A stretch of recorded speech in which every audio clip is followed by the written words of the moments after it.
authorizations to each bank account to be able to review and communicate directly. That's what I requested. Yeah, but all those documents, I thought, and then correct me if I'm wrong, Randy, but aren't all those documents here? Yes. And You got 4 in this minutes office, left. though. Well, I was never told what they were. Because see, that's what I've been. See, I've been getting all this crap thrown at me that we've locked you out and we haven't given you anything. And Well, I don't know who's throwing that crap at you. well, I'm just telling you, I I've didn't never want to name received names. what I I've asked could, for. but some of these guys. Well, did you understand some of these what guys are in second and third. Yeah, it's third hand coming around. And I'm just trying to get. I get those kind of requests also, and I ignore most of them. Right. Yeah. But I appreciate those answers, and thank you. That helps me. That helps me tremendously to know that it's there. And you might want to take a look at that judgment because I looked on court. I'll go talk to my attorney Yeah, tomorrow. I would. For the record, I'm not the attorney on any case. You weren't named. So at this time, is there any other? Yeah, I actually have. I'm sorry. Are you? Yeah, I'm done. Thank you, Bruce Schultz. I actually have two questions for Mr. Millett that I can speak rather directly to the very reason we're here, if I may. Mr. Millett, in the days and weeks leading up to, I apologize, I wrote And this, 3 minutes. submitted in writing. In the days and weeks leading up to the 2012 convention, there was evidence to suggest that some individual or group basically helicoptered several $100,000 into the What'd you state. say, Cliff? They helicoptered, I'm using the expression, they made several $100,000 available to be used in the state for the express purpose of funding the attendance at the convention of some delegates. Now, this apparent buying of convention delegates was adamantly denied at the time by organizers who pressed for your election as party chairman. Since that time, some of those delegates have openly acknowledged that their presence at the convention was in fact financed by others. So, now at the very least this could be a violation of FEC law, but it raises an even more troubling question. Can you help the SEC to understand who funded your election to office and what promises you made to them after you took over control of the ERP? I'd be happy to answer that question. Nobody funded my election into office, number one. Number two is nobody owns me. 2 minutes. Is that what your question is? Essentially, yeah. No, nobody owns me. I own me. Can I make my own decisions, I think, for myself. Do you have any, can you speculate as to the disparity between, I mean, that was an awful lot of money that somebody contributed to Is that only sway the outcome of our convention. And you're not aware of any expected outcome from that investment? No. Nobody's ever asked me for a vote or an outcome in any way, and there's been no payoff. Okay. I don't have the money. If I may, I have one more question. The party rules prescribe sort of a 9-month internship between when somebody's elected at the convention and when they actually take office. Presumably that's so that the incoming officer has the opportunity to learn how the party runs, where things are, with bank accounts, all the things that we've been discussing tonight. In the run-up to the general election in November 2012, there were dozens of volunteers who were working at our Victory Center, at our call center, on behalf of the party to get Republicans elected office. As far as I know, you weren't present at any of those occasions, even though that would have been a unique opportunity for you to learn how the party functions in those very crucial phases. Can you help us understand why you didn't feel it was important to participate in those? Participate in what specifically? The Victory Center, the call center, get out the vote efforts, absentee chasing, poll watching, ballot counting after the election. I mean, all those things are key. Right.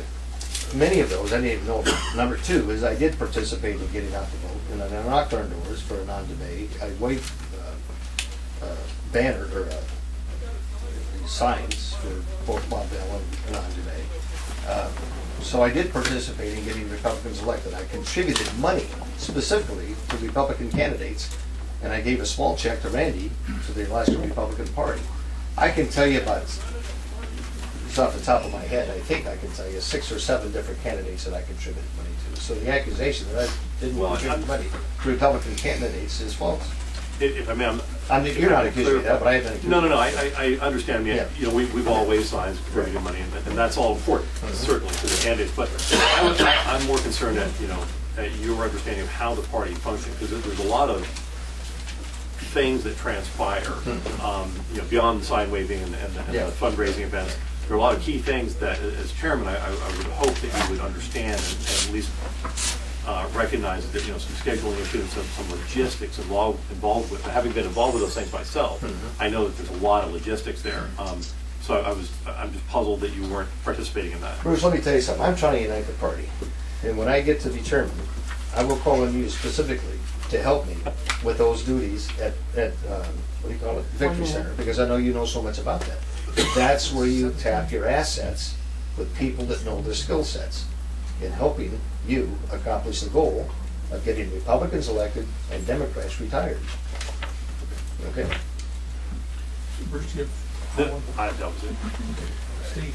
Yeah, so Steve Culligan, Vice Chair. I have, Mr. Millett, some questions more to skill, aptitude, and kind of just general leadership capabilities. And waving signs and stuff to me is admirable, but the job is really pretty serious and fairly senior level, and leading people.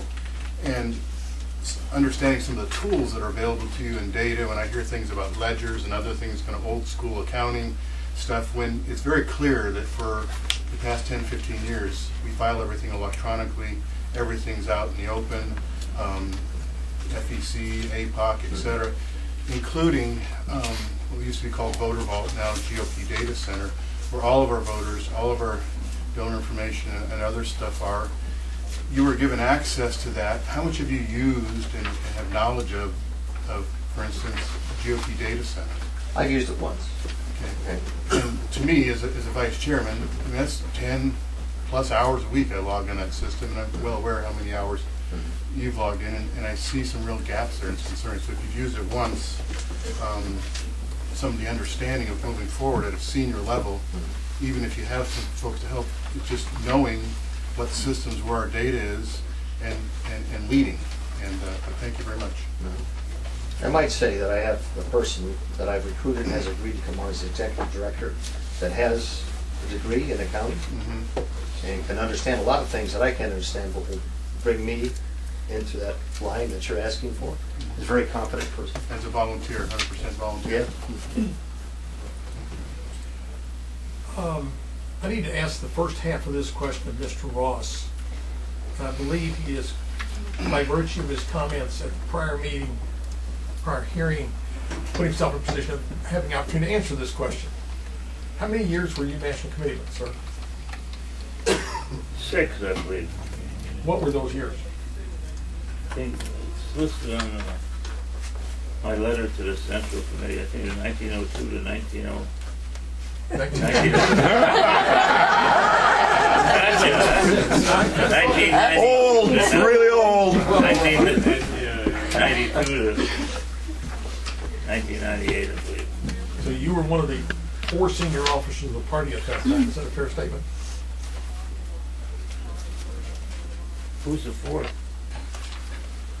You have the chairman, the vice chairman. All right, I was one of the 4.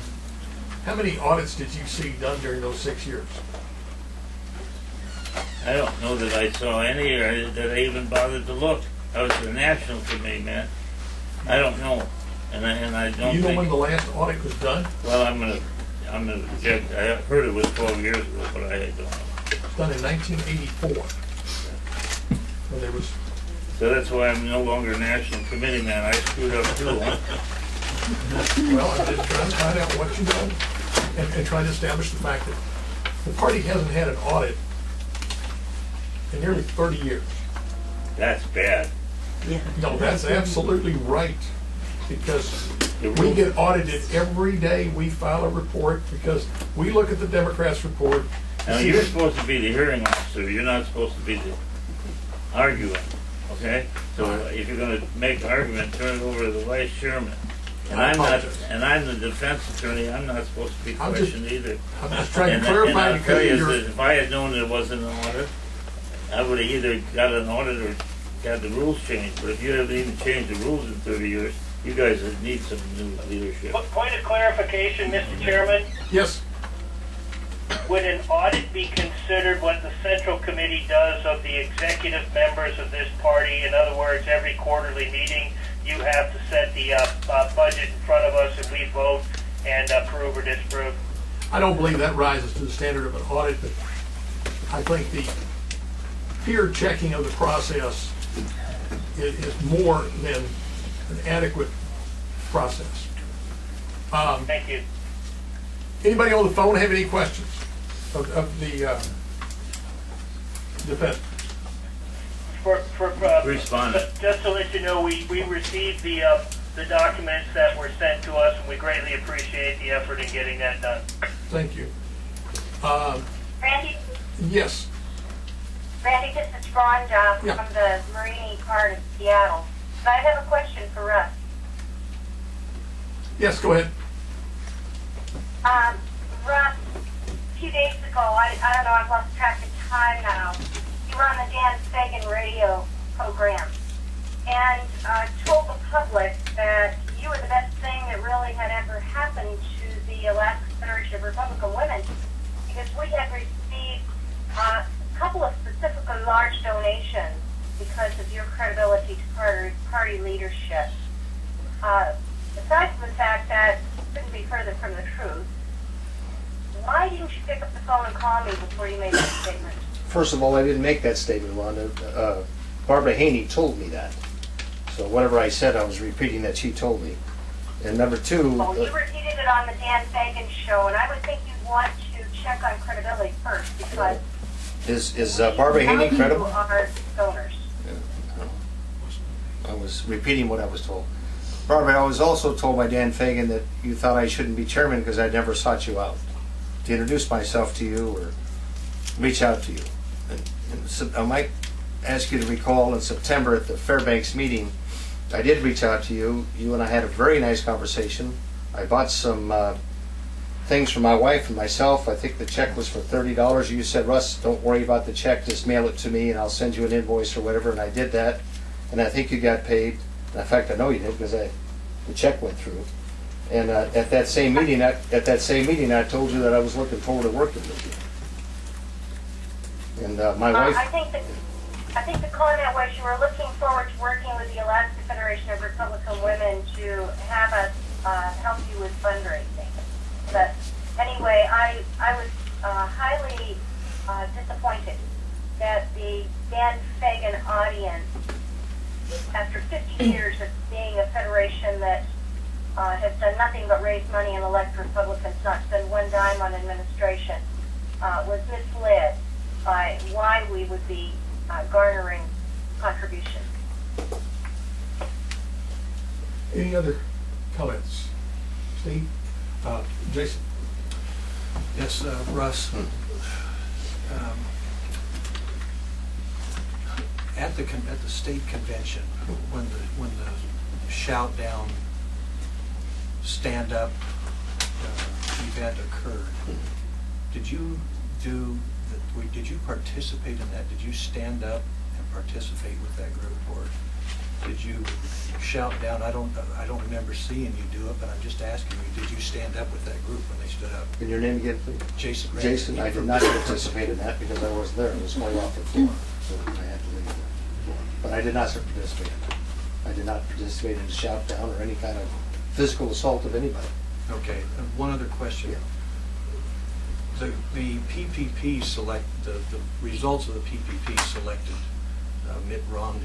Mm-hmm. Did you in any way support him in his candidacy for president? No, I didn't.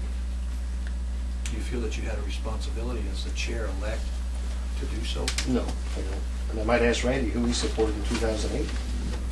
Absolutely supported John McCain. You told me that you told the SEC that you would not support John McCain. Before I wrote a letter that was titled Anybody But McCain in 07.